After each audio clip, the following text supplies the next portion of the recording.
Hello my fellow Kenyans, habari zenu wa Kenya wenzangu. I am Gakonga, the coach and the pioneer of Vision Total Football Kenya. Wa Kenya wenzangu, what you can see behind me is a lake. And the orange equipment that you can see behind me, it's a lifesaver. When someone is drowning in there in that lake, that is the equipment that we take and throw to them so they can swim to the shore. Wa Kenya wenzangu, perhaps the Kenyan football require a lifesaver. And why do I say this? It's because I believe and I know for sure the coming FKF elections, is not a hope for our Kenyan football.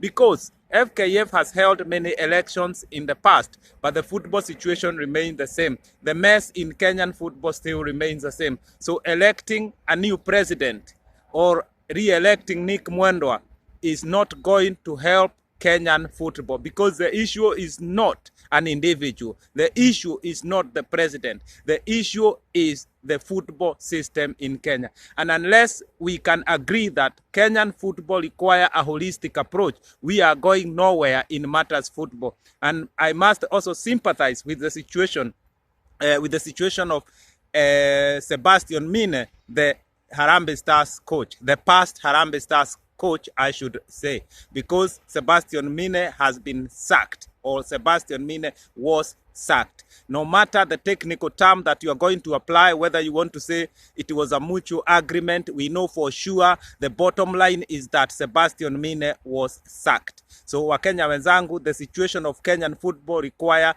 a holistic approach. And I have had so many messages sent to me through social media asking me to stand as the FKF president so that I can be elected, to try and be elected as the FKF president so I can sort the mess in Kenyan football. I am humbled by those comments, but I want to say this: I want to be a neutral person in Kenyan football. I do not want any post in FKF.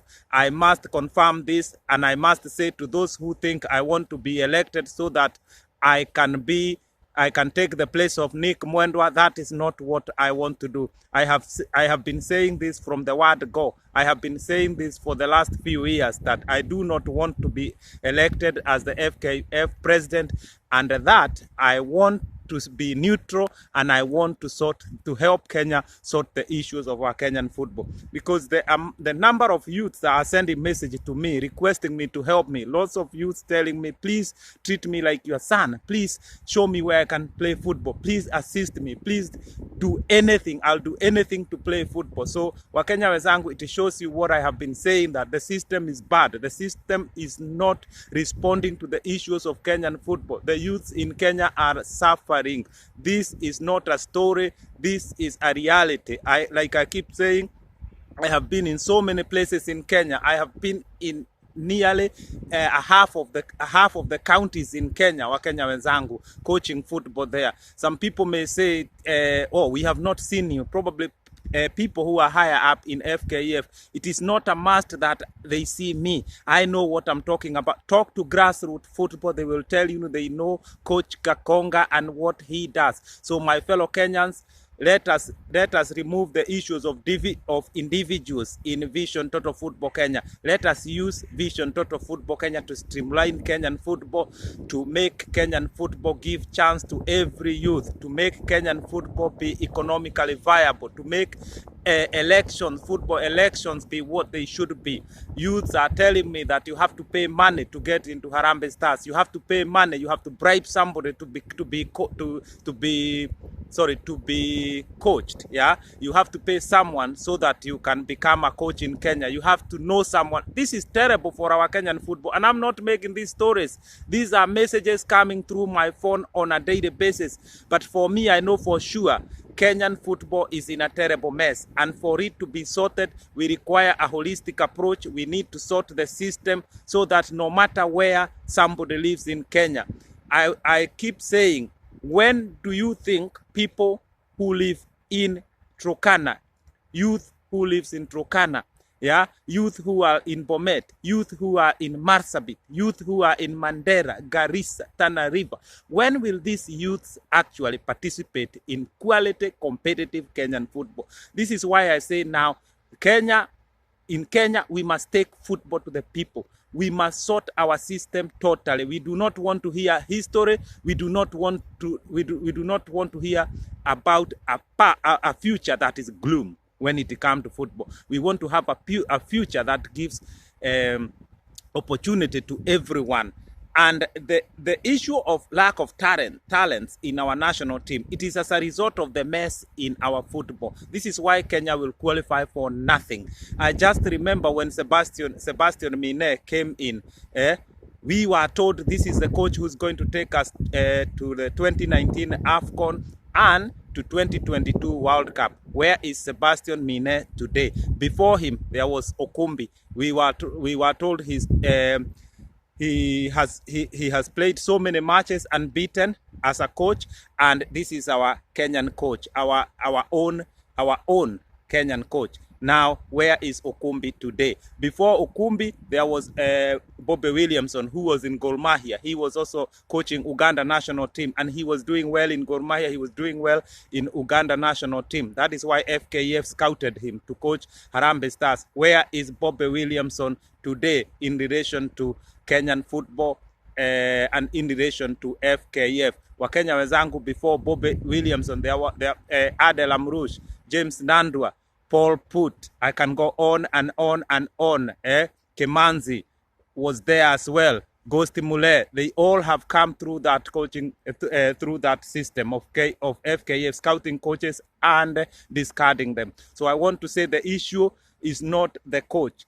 The issue along the way has not been the coaches. The issue is not the coaches. Even Mourinho today, even Pep Guardiola today cannot sort the issue of Kenyan football. What we must do is to address the problems affecting Kenyan football so that every part of our Kenyan football can benefit, from scouting, developing talents, women football, economy, the system itself, the governance, the management of football. We want our country to benefit from the economic of sports, but as it is now, it is impossible for Kenya to benefit from the economy of sports. And that's why you see that FKF, they must rely on FIFA, they must rely on the government of Kenya. Without that, FKF would go bankruptcy very early in the morning. The Kenya Premier League is suffering from the same issues I'm talking about. And I keep saying Kenya Premier League must reinvent itself, for the clubs to benefit, for the youths to benefit, for the country to benefit, for the Football Federation to benefit. Kenya Premier League must reinvent itself. And that is not just going to happen by a matter of luck. It is a matter of agreeing that Kenyan football is taking us nowhere. Let us address the issues and sort the system once and for all. So I must conclude by saying that the coming FKF elections will sort nothing in Kenyan football. So what I want to request everyone in Kenya is to support Vision Total Football Kenya and understand what is in Vision Total Football Kenya and how Vision Total Football Kenya will sort the issues affecting Kenyan football. So whoever is going to be elected as the FKF president, good luck to him or good luck to her, but the system in Kenya, the system of football in Kenya must be sorted once and for all. When that time comes, like I said, I want to stay neutral. I do not want any position in FKF. When that time comes to address this issue and to sort the football system in Kenya and to share the Vision Total Football Kenya with everyone, everything will change. Things will happen. I can guarantee everyone. I have been working on Vision Total Football Kenya for 7 years. I know that Vision Total Football Kenya is the answer to our Kenyan problem. What I do not want is the fights between the people who are at the top of Kenyan football, thinking that I'm about to take their possession. I'm not interested in that. If I want to excel well in football, I can tell you the truth. I will be trying to pursue further coaching here in UK. I have the best chance to excel in everything I want here in England. So when I say I want to help Kenya football system, it is because Kenya is my homeland. Kenya is my mother country. Yes, I'm here in UK. I go to Kenya and coach grassroots football and talk to many other people associated associated with football. But at the end of the day, my heart is in Kenya. It is the Kenyan football that I want to help. Wakenya wenzangu, support Vision Total Football Kenya, and you will experience football that you have never thought it would come to Kenya. Wakenya wenzangu, I live in peace. My name is Kakonga, the coach and the pioneer of Vision Total Football Kenya, and the author of Vision Total Football Kenya. I live in peace. I'm gone.